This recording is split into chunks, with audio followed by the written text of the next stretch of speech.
अस्सलाम वालेकुम viewers, welcome back. मैं हूँ फरी जाहिद। आज मैं आपके साथ शेयर करने जा रही हूँ कोकोनट बिस्किट, वो भी बेकरी स्टाइल के।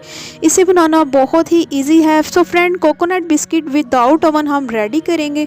खाने में ये बहुत क्रिस्पी और बहुत ही टेस्टी होंगे। बगैर स्किप किए लास्ट तक मेरी वीडियो देखिएगा। अगर आप मेरे चैनल पर फर्स्ट ऑफ ऑल है तो मेरे चैनल को कर लें सब्सक्राइब, ताकि आपको इसी तरह की मज़े की रेसिपी देखने को मिलती रहे।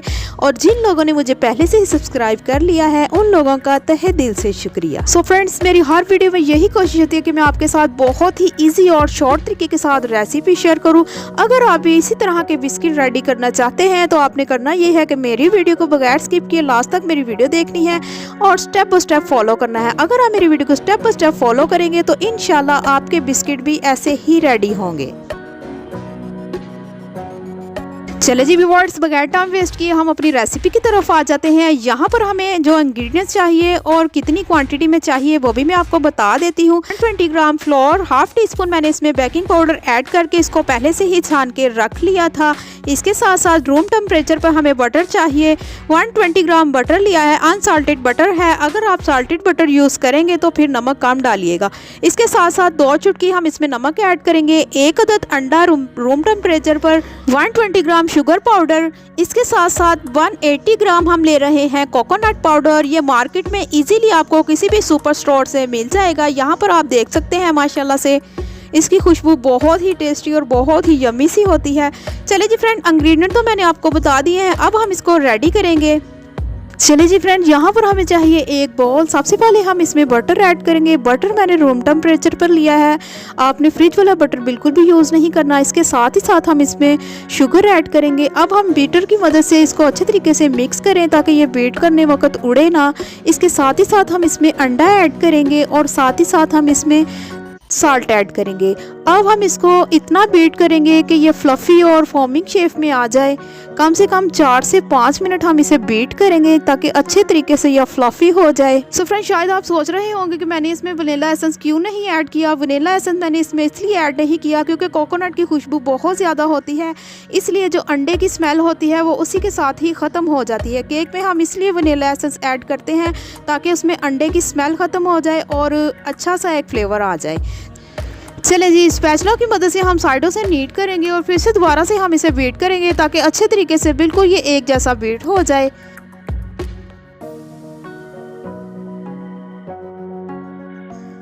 यहाँ पर फ्रेंड्स आप देख सकते हैं माशाल्लाह ये बटरी फॉर्म में आ चुका है। बीटर को हम हटा देंगे साइड पर। स्पैचुला की मदद से हम अच्छे तरीके से इसको नीट करेंगे ताकि ये बिल्कुल एक जैसा हो जाए। अब हम इसमें ऐड करेंगे कोकोनट पाउडर, साथ ही साथ हम इसमें मैदा ऐड करेंगे। मैदे को मैंने पहले से ही छान के रख लिया था। हाफ टी स्पून मैंने इसमें बेकिंग पाउडर ऐड किया था। बेकिंग पाउडर ऐड करने के बाद मैंने इसको अच्छे तरीके से छान लिया था। चलिए जी फ्रेंड, अच्छे तरीके से हम इसको जो है मिक्स करेंगे आराम से, ताकि बाहर को ना ये गिरे।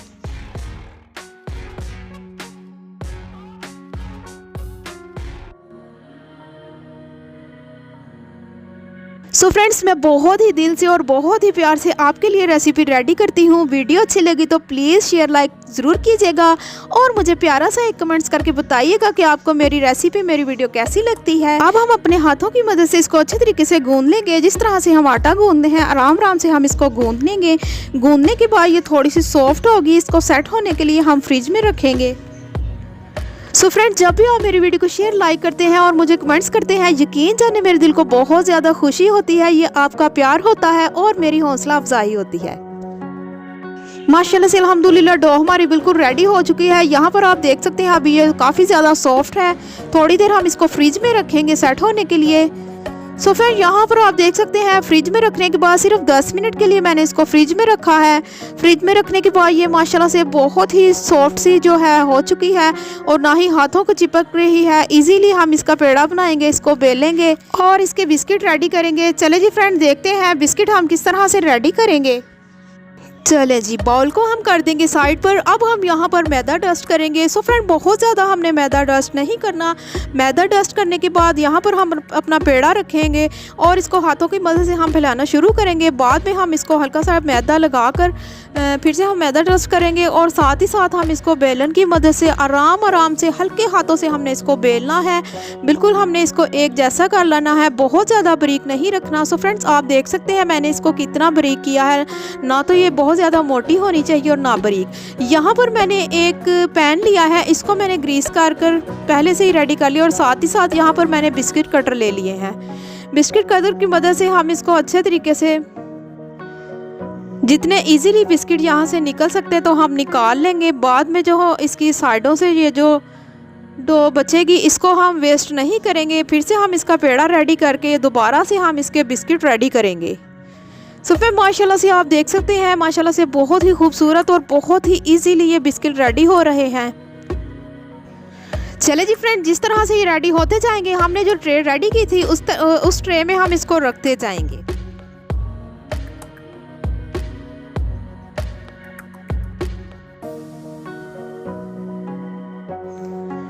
इसी तरह से हम जितने इजीली ट्रे में बिस्किट आ जाए हम उतने बिस्किट रेडी करेंगे। बाद में फिर हम दोबारा से रेडी करेंगे। सो फ्रेंड्स, मैंने आपको जितनी क्वांटिटी बताई है, अगर आप फर्स्ट टाइम में बिस्किट रेडी करेंगे तो आप कोशिश करें कम क्वांटिटी में रेडी करें, क्योंकि ये माशाल्लाह से बहुत ज़्यादा क्वांटिटी में मैंने बिस्किट रेडी किए हैं। यानी कि आप इसकी हाफ क्वांटिटी जो है यूज़ करें। सो फ्रेंड्स, मैंने जितनी क्वांटिटी यूज़ की है इसके तकरीबन 52 या 50 बिस्किट रेडी हो सकते हैं। माशाल्लाह से आप देख सकते हैं, ना तो ये इनका साइज़ बहुत छोटा है और ना ही बहुत बड़ा। आम नॉर्मल साइज़ जितना बिस्किट का होता है ये उतने साइज़ के बिस्किट 50 एंड 52 बिस्किट रेडी हो जाएंगे। अब हम इसको करेंगे बेक। यहाँ पर आप देख सकते हैं मैंने इनको ट्रे में लगा लिया था। पतीले को मैंने पहले से ही प्री हीट करके रख लिया था। स्लो फ्लेम पर हम इसे बेक करेंगे। 15 मिनट पहले मैंने पतीले को जो है प्री हीट कर लिया था फुल फ्लेम पर। उसके बाद मैंने फ्लेम को स्लो कर दिया था। इसको हम बेक करेंगे, तकरीबन ये 20 से 25 मिनट में बेक होंगे। स्लो फ्लेम पर हम इसको बेक करेंगे। चले जी फ्रेंड, वेट करते हैं।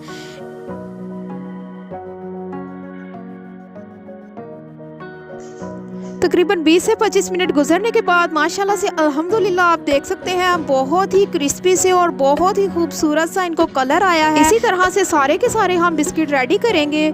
चले जी, इसको हम बाहर निकाल लेते हैं। अभी बहुत ज़्यादा गर्म है लेकिन फिर भी मैं आपको दिखा देती हूँ। माशाल्लाह से अल्हम्दुलिल्लाह फ्रेंड्स, आप इनका कलर देख सकते हैं। माशाल्लाह से बहुत ही खूबसूरत से कोकोनट बिस्किट रेडी है। सो फ्रेंड, मैंने यहाँ पर वॉइस इसलिए बंद कर दी थी ताकि आप इसका साउंड सुन सके। माशाल्लाह से ये बहुत ही क्रिस्पी और बहुत सी टेस्टी है। हम इसे बनाकर कम से कम 10 से 15 दिनों के लिए स्टोर भी कर सकते हैं। किसी शीशे के जार में डालकर इसको स्टोर करें। तो आज की वीडियो यही तक की थी। मिलते हैं एक न्यू रेसिपी के साथ। आप मुझे दुआ में याद रखिएगा। मैं आपको, अल्लाह हाफिज़।